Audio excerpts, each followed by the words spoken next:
اعوذ باللہ من الشیطان الرجیم بسم اللہ الرحمن الرحیم الحمد للہ الذی هو عدۃ عند الشدہ وغوث فی الکربہ والصلاة والسلام علی رحمۃ للعالمین سیدنا و مولانا ابی القاسم محمد اللہم صلی علی محمد و آل محمد وآلہ الطیبین الطاہرین المعصومین المظلومین المنتجبین الاخیار سیما الامام الہمام والبدر التمام بحر الحقائق مبین المشکلات والدقائق لسان اللہ الناطق جعفر بن محمد الصادق صلوات اللہ وسلامہ علیہ ولعنۃ اللہ علی اعدائہم اجمعین من الآن الى قیام یوم الدین اما بعد فقال اللہ تبارک و تعالی فی کتابہ المبین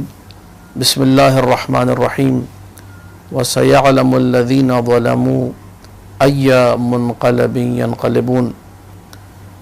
ناظرین کرام، سورہ شعراء کی آخری آیت کی تلاوت کا شرف حاصل کیا، جس کی تفسیر میں میرے مولا امام محمد باقر علیہ الصلاۃ والسلام کا ارشاد گرامی ہے وَسَيَعْلَمُ الَّذِينَ ظَلَمُوا آلَ مُحَمَّدٍ حَقَّهُمْ أَيَّ مُنْقَلَبٍ يَنْقَلِبُونَ۔ ان قریب وہ لوگ جان لیں گے کہ جنہوں نے آل محمد کے حق پر ظلم کیا، ان کے حق کو غصب کیا، کہ ان کا کیا ٹھکانہ ہے۔ یہ آیت وہ آیت ہے جس آیت کی تلاوت حسین ابن علی کے کٹے ہوئے سر نے کی تھی، اور اس سے ملتی جلتی اور بھی بہت آیات ہیں، بہت سی آیات ہیں قرآن مجید میں، جن میں جہاں جب ظلم کا تذکرہ ہوا تو میرے مولا نے فرمایا یہاں پر ظلم سے مراد آل محمد پر ڈھائے گئے مظالم ہیں۔ رسول اکرم کے بعد کا جو زمانہ ہے، مخصوصاً اس زمانے کو جب دیکھا جائے، چاہے تیم و عدی کی حکومت ہو یا بنو امیہ کے پہلے خلیفہ عثمان ابن عفان کے زمانے سے لے کر آخری خلیفہ مروان حمار تک کا زمانہ، یا بنی عباس کے پہلے خلیفہ ابو العباس صفاح کے زمانے سے لے کر آخری خلیفہ عبداللہ المستعصم باللہ کے زمانے تک، جتنے خلفاء بنو امیہ اور بنو عباس رہے، ان سے پہلے کے جو خلفاء رہے، کسی نے کوئی کسر نہ چھوڑی آل محمد پر ظلم ڈھانے کی، آل محمد کو ایذا پہنچانے میں، آل محمد کو اذیت پہنچانے میں کوئی کسر نہ چھوڑی، جتنی اذیت دے سکتے تھے انہوں نے دی۔ امام جعفر صادق صلوات اللہ وسلامہ علیہ کا زمانہ بڑا عجیب ہے۔ 83 ہجری 17 ربیع الاول جمعہ کا دن فجر صادق کے وقت امام صادق صلوات اللہ وسلامہ علیہ کی ولادت نورانیہ ہوئی، اور 148 ہجری شوال کا مہینہ، اب مورخین میں اختلاف ہے کہ 15 شوال یا 25 شوال، دونوں تواریخ شیعیان حیدر قرار مناتے ہیں اور منانی چاہیے۔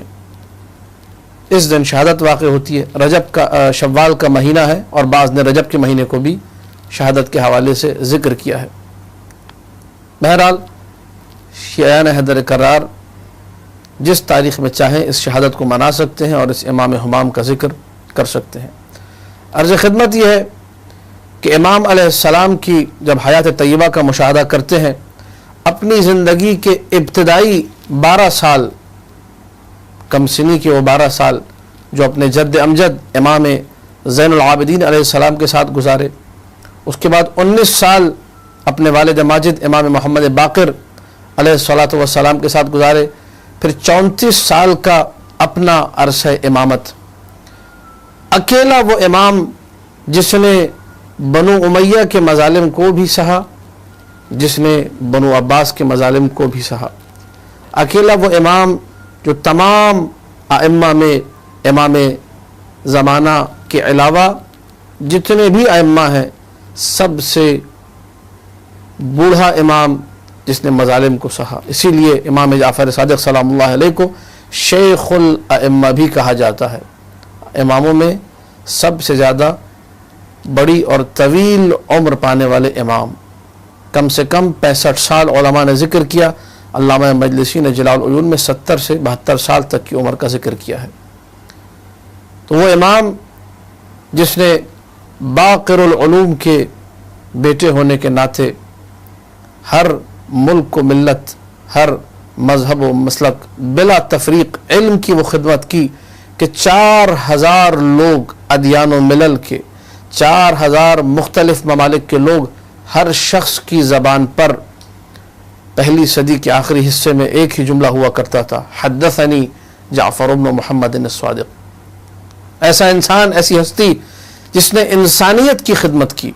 آج دنیا بھر میں علوم پڑھائے جا رہے ہیں، کوئی ایسا علم نہیں جو انسانیت کے لیے مفید ہو مگر یہ کہ وہ در آل محمد سے نکلا۔ اس میں بہت بڑا جو امتیاز ہے وہ امام جعفر صادق صلوات اللہ وسلام علیہ کی ہستی کو ہے۔ لیکن جو دشمن تھے وہ مسلسل اپنی دشمنیاں دکھا رہے تھے۔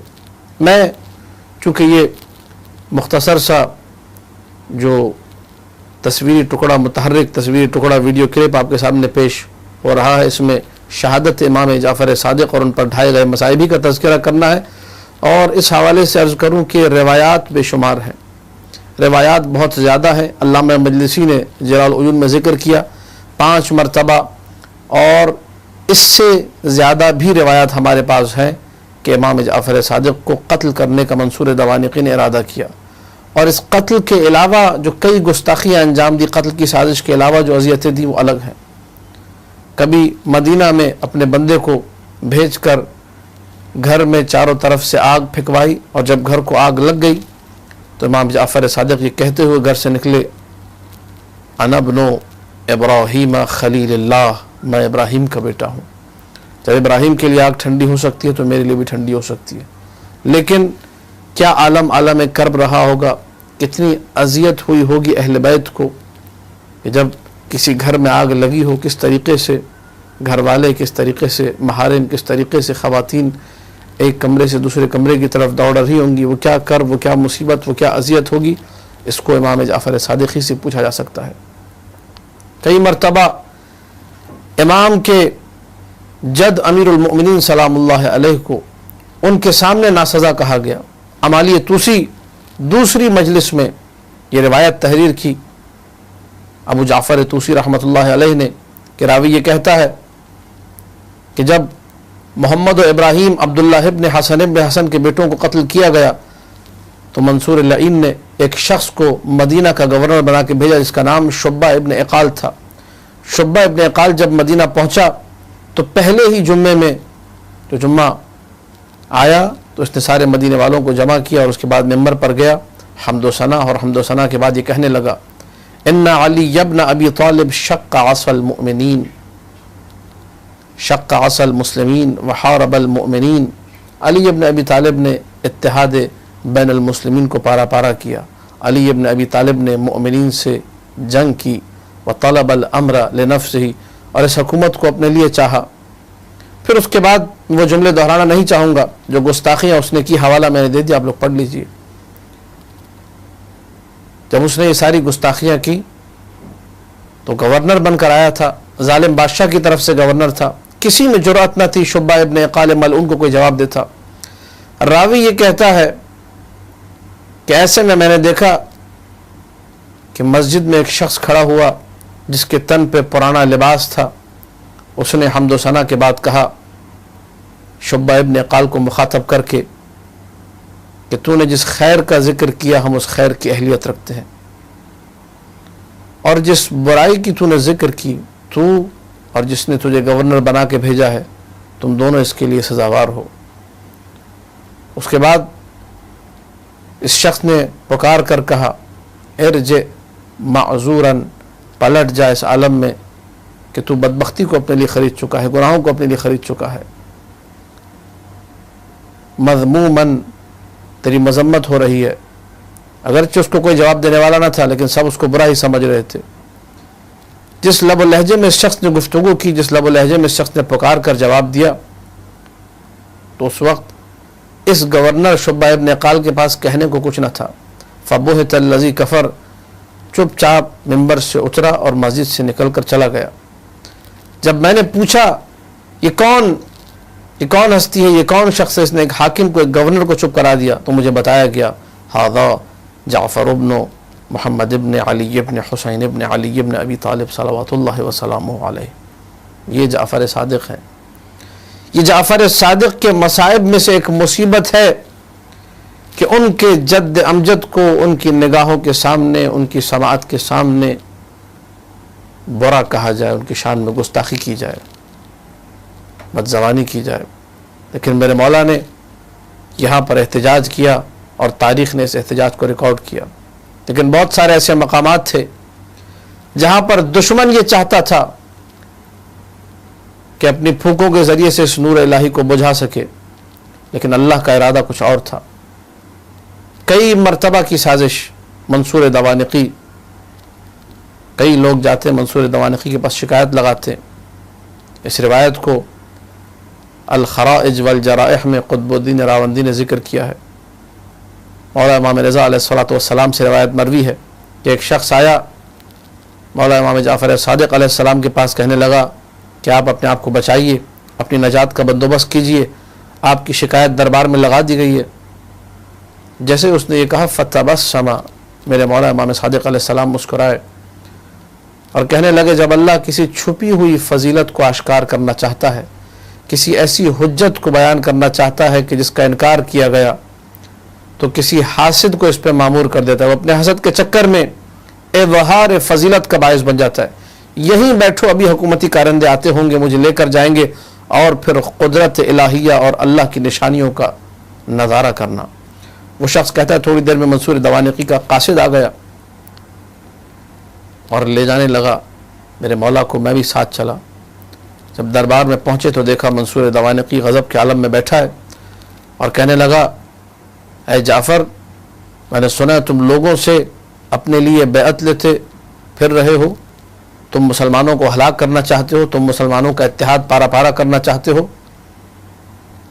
جب منصور نے یہ ساری باتیں کی تو میرے مولا نے کہا جس نے بھی کہا ہے یہ جھوٹ کہا ہے.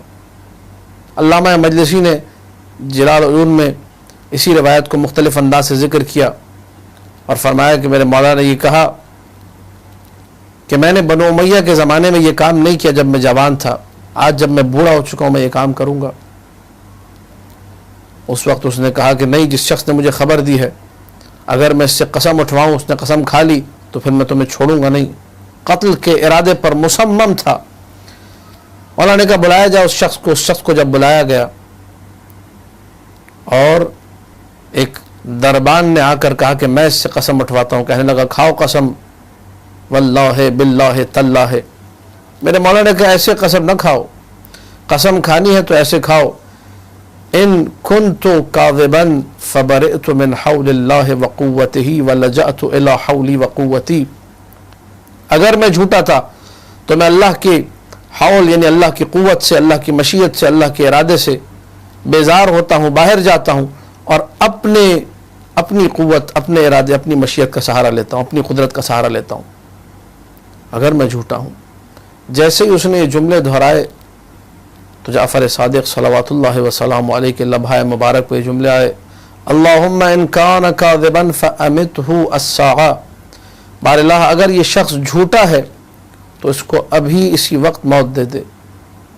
فمستتم کلامہ حتی سقط علی وجہہ.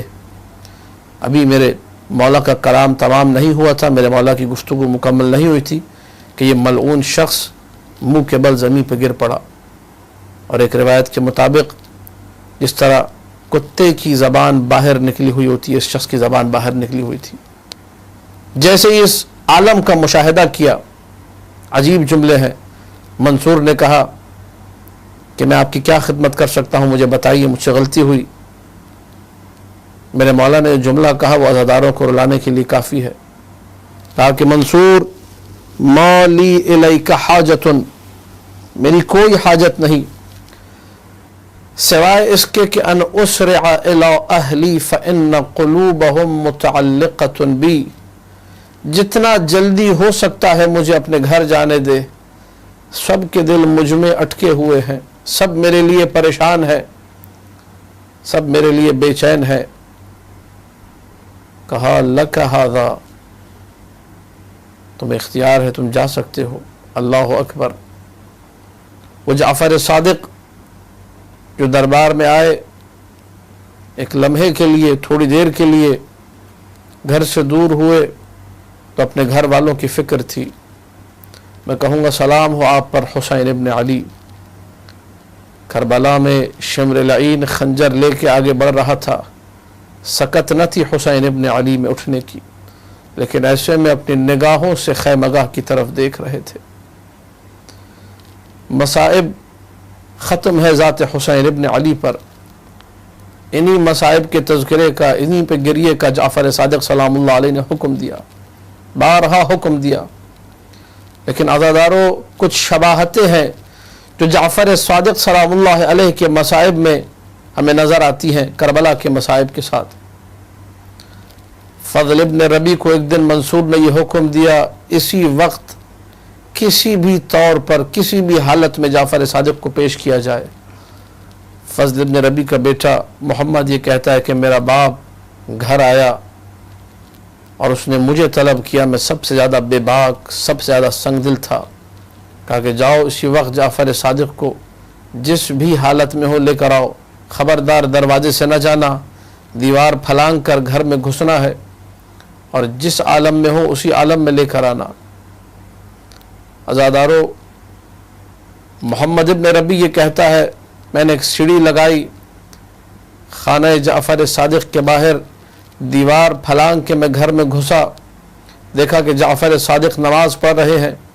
جیسے ہی نماز مکمل کی میں نے کہا چلیے میرے ساتھ، تو کہا مجھے اجازت دو میں غسل کر لوں، اپنی موت کا غسل اپنی موت سے پہلے کر لوں۔ کہا کہ اجازت نہیں ہے۔ وضو کر لوں، کہا اجازت نہیں ہے۔ کہا مجھے سر پہ عمامہ رکھنے دو، مجھے کندھوں پہ عبا رکھنے دو، کہا اجازت نہیں ہے۔ عزادارو، سر برہنا، پا برہنا، ہاتھوں میں رسی باندھ کر یہ محمد ابن ربی الملعون میرے مولا کو لے کر چلا۔ علامہ مجلسی کی بقول 70 سال کا بوڑھا جعفر صادق وہ خچر پہ سوار رسی کو کھینچ رہا تھا، اور ادھر سے جعفر صادق سلام اللہ علیہ پیچھے پیچھے سی بڑھاپے کے عالم میں۔ ایک لمحے کو جعفر صادق نے رک کر یہ کہا کہ میری حالت پہ رحم کھا، اب مجھ سے چلا نہیں جا رہا۔ اجرکم علی اللہ عظم اللہ اجورکم۔ یہ وہ امام ہے جو بڑھاپے کے عالم میں رسیاں ہاتھوں میں بندھی ہوئی ہے، کھینچا جا رہا ہے، چلا نہیں جا رہا، رحم کھایا، اس سنگ دل نے بھی رحم کھایا۔